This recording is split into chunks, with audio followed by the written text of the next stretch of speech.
Hello friends, రేపటి complete episode ఇప్పుడు ఈ వీడియోలో చూడండి. ఇక ఉపేంద్ర ఏమో చామంతి గురించి ఆలోచిస్తూ ఉంటాడు. అసలు ఈ చామంతి, ఈ రోజా, ఈ రామచంద్రయ్య ఎక్కడున్నారు? నా కంట కనపడకుండా ఎక్కడ దాక్కుంటున్నారు? ఆ రాజావారిని రాణివారిని చంపింది వీళ్ళే అని ఊర్లో వారందరికీ చెప్పాను.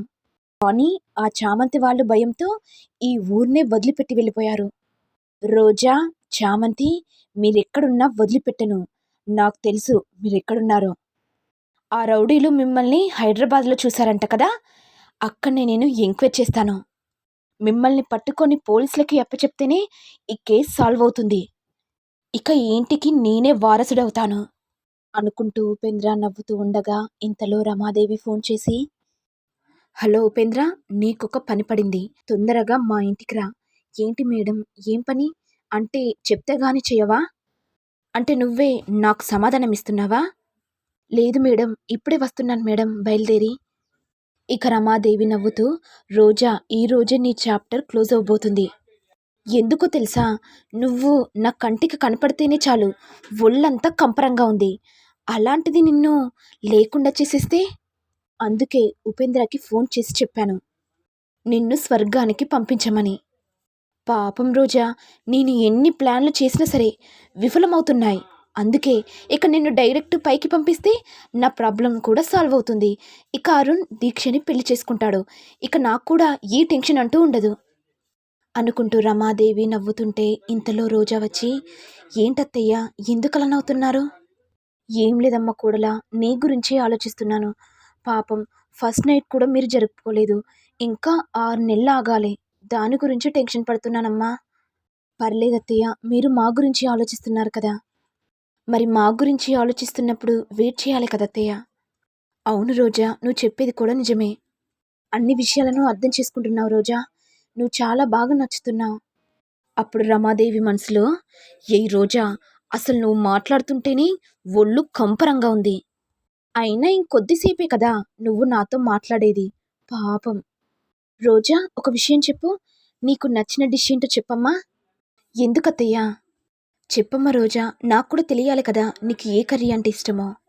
నాకు అన్నీ ఇష్టమే అత్తయ్య. మీరు ఏది చేసినా నేను మధురంగా తింటానత్తయ్య. ఇక రమాదేవి మనసులో, రోజా, ఇదే లాస్ట్ డే.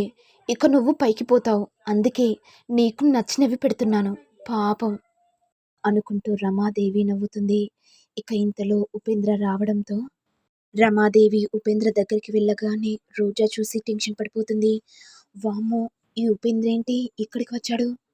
ఇప్పుడు గాని నేనిక్కడుంటే పని మనిషి కూతురని చెప్పేస్తాడు. అలా జరగడానికి వీల్లేదు అనుకుంటూ రోజా టెన్షన్ పడుతుండగా ఇటు రమాదేవి ఉపేంద్రతో మాట్లాడుతూ, ఉపేంద్ర, నీకు చెప్పింది గుర్తుంది కదా! నా కోడలంటే నాకిష్టం లేదు. మరి నా కోడల్ని లేకుండా చేసేసేయ్. నీకు ఎంత డబ్బులు కావాలనో అంత డబ్బులిస్తా. సరేనా? రూమ్‌లో ఉంది, వెళ్ళి చూడు అని అనడంతో ఉపేంద్ర ఇక రోజా ఇంట్లోకి వెళ్తుండగా రోజా దాక్కుంటుంది. ఇక ఉపేంద్ర ఏమో, ఏంటి రోజా కోడలు కనబడట్లేదు, అసలు ఎక్కడికి వెళ్ళుంటుంది అనుకుంటూ వెతుకుతుంటే చామంతిని చూసి ఉపేంద్ర ఒక్కసారిగా షాకవుతాడు. ఏంటి, నువ్వేంటి ఇక్కడున్నావు? నువ్వు రాజావారిని చంపేసిందే కాక ఈ ఇంట్లో పని మనిషిగా పనిచేస్తున్నావా? అసలు ఈ రమాదేవి ఎవరనుకుంటున్నావు? రాజావారికి రాణి వారికి బంధువులు. నీకు తెలియకుండా ఈ ఇంట్లోనే ఇరుక్కున్నావు అనుకుంటూ ఉపేంద్ర చామంతిని పట్టుకోబోతుండగా ఇక చామంతి భయంతో పరిగెడుతుంది. ఏంటి చామంతి, నా నుంచి ఎంత దూరం వెళ్ళిపోతావు? నేను కూడా చూస్తాను అనుకుంటూ చామంతితో పాటు ఉపేంద్ర కూడా పరిగెడతాడు. ఇటు ఏమో రోజా సంతోషపడుతూ, అమ్మయ్య, నేను మాత్రం దొరకలేదు. ఆ చామంతి అడ్డంగా దొరికిపోయింది. ఇక ఉపేంద్ర దాన్ని చూశాడు కాబట్టి అరెస్ట్ చేస్తాడు. ఇక నా ప్రాబ్లం సాల్వ్ అవుతుంది. ఇక నా దారికి ఏ అడ్డంకి ఉండదు అనుకుంటూ రోజా సంతోషపడుతుంటుంది. ఇటు చామంతి ఏమో భయంతో పరిగెడుతుండగా ఇటు ఉపేంద్ర మాట్లాడుతూ, ఏయ్ చామంతి, ఎక్కడి దాకా పరిగెడతావే? నా నుంచి నువ్వు తప్పించుకోలేవు. మర్యాదగా ఆగు, లేకపోతే చంపేస్తాను. నా గురించి తెలుసు కదా అని అనేసరికి చామంతి భయంతో ఆగిపోతుంది. ఇక ఉపేంద్ర చామంతిని చూసి చంపబోతుండగా చామంతి అందానికి ముగ్ధుడై, చామంతి, అయినా నేను నిన్నెందుకు చంపాలి? నిన్ను నా భార్యగా చేసుకుంటాను. నీ అందానికి నేను ముగ్ధుడైపోయాను నీకో విషయం తెలుసా? పాపం ఆ రాజావాణ్ణి, రాణివాణ్ణి చంపింది కూడా నేనే. ఎందుకంటే ఆస్తిని అనుభవించాలి కదా! మరి ట్రస్ట్‌కి రాస్తే నేనేం చేస్తాను? ఊరుకోను కదా! అందుకే మిమ్మల్ని ఇరికించాను. ఎలా ఉంది నా ప్లాన్? ఇక చామంతి కోపంతో, దుర్మార్గుడా! నువ్వసలు మనిషివేనా?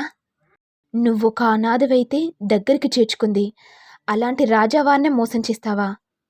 ఏంటి ఎక్కువ మాట్లాడుతున్నావు? అవునే, డబ్బు గురించి మోసం చేస్తానే. నీకో విషయం తెలుసా చామంతి? రమాదేవి గారు తన కోడల్ని చంపమని నాకు చెప్పింది. ఇది విని చామంతి ఒక్కసారిగా షాకవుతుంది.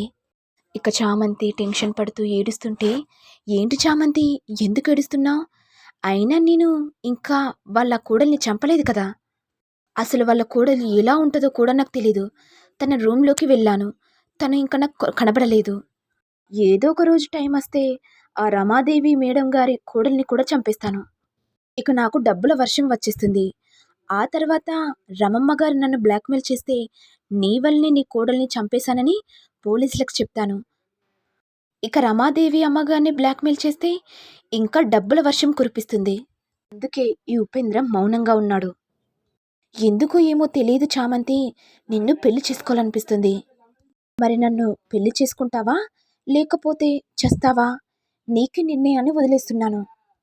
ఇక చామంతి కోపంతో ఉపేంద్ర చెంప పగలగొట్టి, ఏంట్రా ఏం మాట్లాడుతున్నావు? నువ్వొక హంతకుడివి. అయినా నేనెందుకు నిన్ను పెళ్లి చేసుకుంటాను? చావడమైనా చస్తాను కానీ నిన్ను మాత్రం పెళ్లి చేసుకోను. ఇక ఉపేంద్ర వెంటనే, ఓహో! అలా మాట్లాడుతున్నావా చామంతి? నువ్వలా అంటావని నాకు బాగా తెలుసు. అందుకే మీ అమ్మ, నాన్నని నేను కిడ్నాప్ చేశాను. మరి వాళ్ళను చంపమంటావా చామంతి? ఏంట్రా ఏం మాట్లాడుతున్నావు? చెప్తున్నాను కదా! మరి నువ్వు నన్ను పెళ్లి చేసుకుంటావా? లేకపోతే మీ అమ్మా, నాన్నని చంపమంటావా? అని అనేసరికి చామంతి ఏం చెప్పలేక బోరున ఏడుస్తుంటే, ఇక ఉపేంద్ర వచ్చి, నువ్వు ఏం చేయలేవు. ఎందుకంటే నీకు నీ అమ్మ, నాన్న కావాలి. కాబట్టి నువ్వు నన్ను పెళ్లి చేసుకుంటావు. నాకు తెలుసు చామంతి, నువ్వు నన్ను పెళ్లి చేసుకుంటావని. అని అనేసరికి చామంతి కూడా మౌనంగా ఉండిపోతుంది. మరి నెక్స్ట్ ఎపిసోడ్‌లో ఏం జరుగుతుందో చూడాలి. మరి మీకు వీడియో గనుక నచ్చినట్లయితే లైక్ చేయండి, షేర్ చేయండి, సబ్స్క్రైబ్ చేయండి. Thank you all.